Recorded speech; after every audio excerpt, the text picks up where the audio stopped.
That's right, rain or shine. I'm the real deal. Yeah, that's right. I'm going to do my vlog on which one of the 5 things I said was a lie. And it's raining, and I had picked the location and the time, and guess what? I'm not going to let the rain stop me. I do have an umbrella. So, this is going to be a relatively old school vlog. Oh, I almost fell. Old school vlog in that I intend to do no editing. As you can see, it's a rainy day on the river, but let's get to the vlog.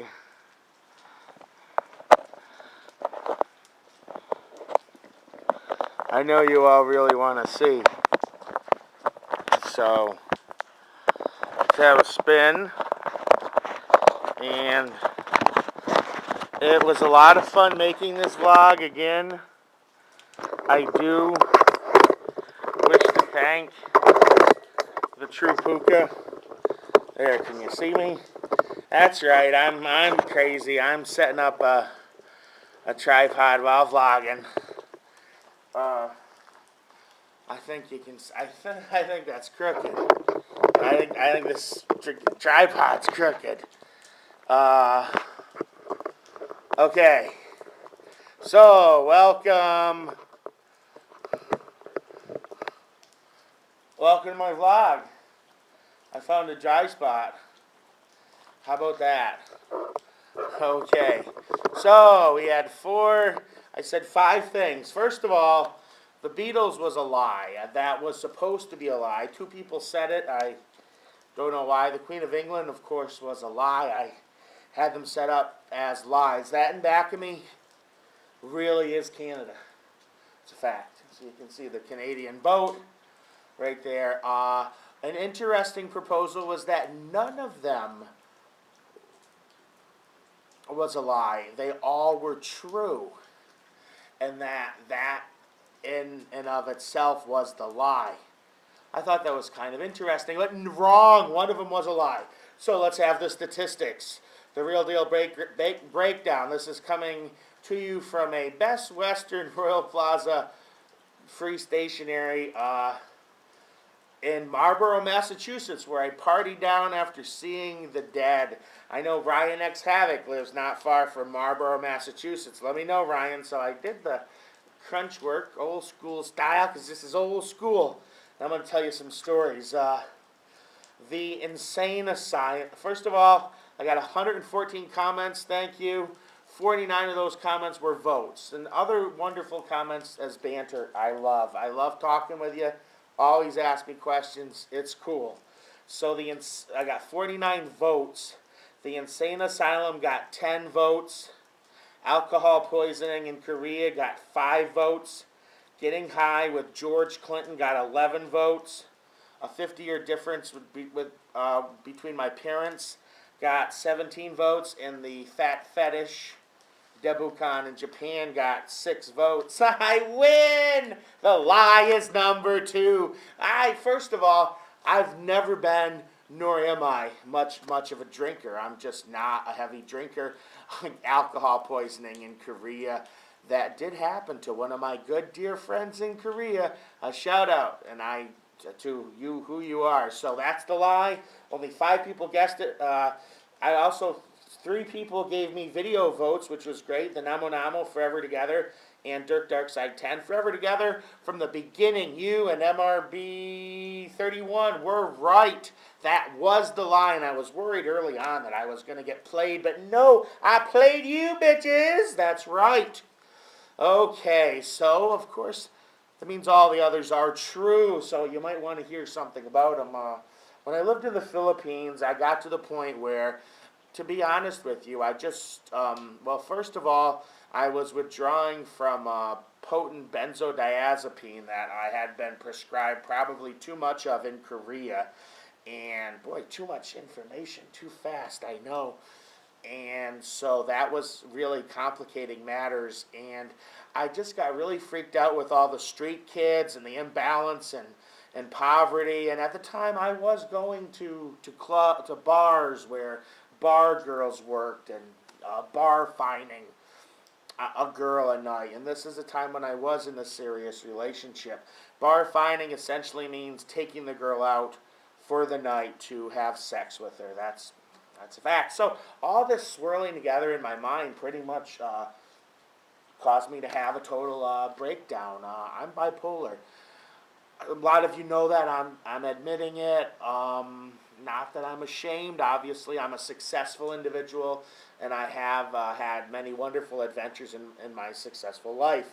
So I was working for my company, and I was in a taxi with them, and I just got freaked out by all the street kids, and I just jumped out of the taxi and started, ooh, it's really starting to rain, come closer. And I really was just freaking out with all the with all the street kids.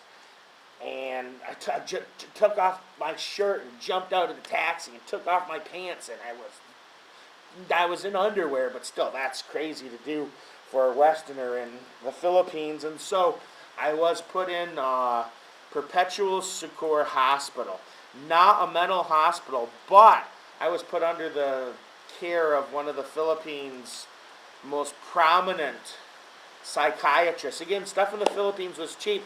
I paid out of pocket, and I pretty much surrendered my money to them when I got in. So I, at times, was treated to incredibly cruel behavior. I was prescribed Seroquel and Depakote. At one time, they ran out of Seroquel, like in the whole Philippines, because most people in the Philippines that are bipolar just don't make it. They just die, or they become great artists and they're supported and they hone their gift. I don't know. I was off kilter, so basically, I was kept in the hospital under the watch of a psychiatrist for 2 months and 3 days. That's much longer than one would be kept in America, and certainly probably the money they made as I had surrendered my bank account to. Ooh, look at the roof of this place. Awesome roof, huh? As I had surrendered the bank account information, all the bank account to them just to get in. Otherwise, they were gonna. But it was guarded by real guards with machine guns, and I was put in a straitjacket. I did beg to be euthanized several times, so maybe it was a good thing.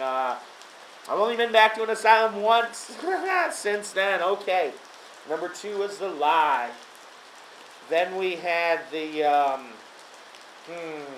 getting high with George Clinton. You people really didn't think I would get high with George Clinton? That one was obvious. And I've met a lot of people on tour, following Fish around or at concerts that said the same thing. George Clinton's gotten high with a lot of people. So how did it happen to me? I used to be big into poetry slams. I'm still a poet. Poetry slams are a little sophomoric to me, but I won a poetry slam, and as a result of winning the poetry slam, I got to perform on the second stage at the Lollapalooza Festival. This was in 1994. Must be 94, maybe 95. Pretty sure not now. It was in 94, I'm sure. So yeah. George Clinton backstage. I had an all-access pass, so I could go everywhere I wanted to. I could go backstage. I could go to the press tables and get food, and there was good food and hippie food and hot dogs too. Ha ha ha. This was a long time ago, remember. I was just a kid in 1994, and I'm still just a kid, but backstage, I saw some members of the Smashing Pumpkins, Nick Cave, and they were just walking by, and I was trying to say hi, but I was an awkward kid, so I couldn't really say hi to him. And then I see George Clinton coming, I'm like, hi, and he was off. He could sense my vibes, and I was nervous. He's like, hey, man, what's up?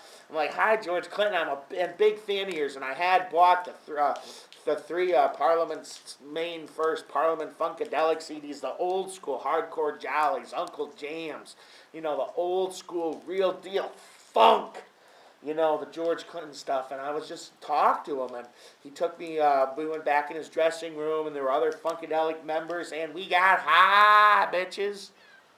We got high. My parents, my father was born in 1906. My mother was born in 1956. I was born in 1975. They're separated by 50 years and a few months. I know it's incredible, and stories about my mother, which I don't know if will come out, but boy, my mother. Stories about her, I could have a whole YouTube page of. But she was essentially a runaway that had run away to Washington, D.C., and was at her wit's end when she wandered into a Jewish delicatessen, a Jewish butcher shop, a kasherite butcher shop, to beg for change for the payphone. And the man behind the counter, the owner of the butcher shop, was my father. Oy vey, right? A 68, 69-year-old Jewish guy seeing this young, Gentile, blonde, French-Canadian, Mohawk girl from upstate New York. What would you do?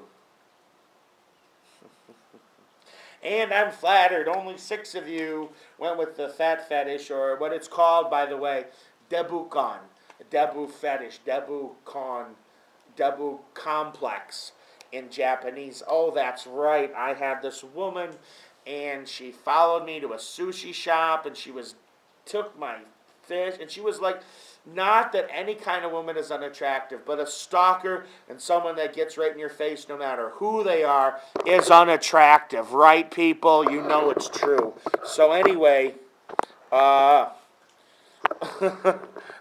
this woman, and she was like 60-something, and not that that's not my thing, but it's not my thing. Sorry, it wasn't my thing at the time. And she followed me into McDonald's one day. Yeah, I used to eat at McDonald's in Japan. I'm sorry, I'm bad. I know. I don't eat there anymore. If you say I do, right in the kisser. Pow. So she followed me to McDonald's. She was dipping my fries in the ketchup and putting them in my mouth. She was rubbing on my stomach. And, I asked her if she had a car. If she would have had a car, she would have had a lot better chance. But she gave me a picture of her at her husband's funeral, and she was all sad, and there was it was just a creepy picture. So she stalked me. This was in Toride, in Ibaraki-ken in Japan. And even in the next town over where I taught some English classes, one day I get off the subway there to teach classes, and there she is right there. I'm off the train, rather. Then there she is right there, rubbing my stomach, and I get in these people's cars, and I'm like, she's a stalker, and they all have a laugh at it, and everyone has a laugh at it, but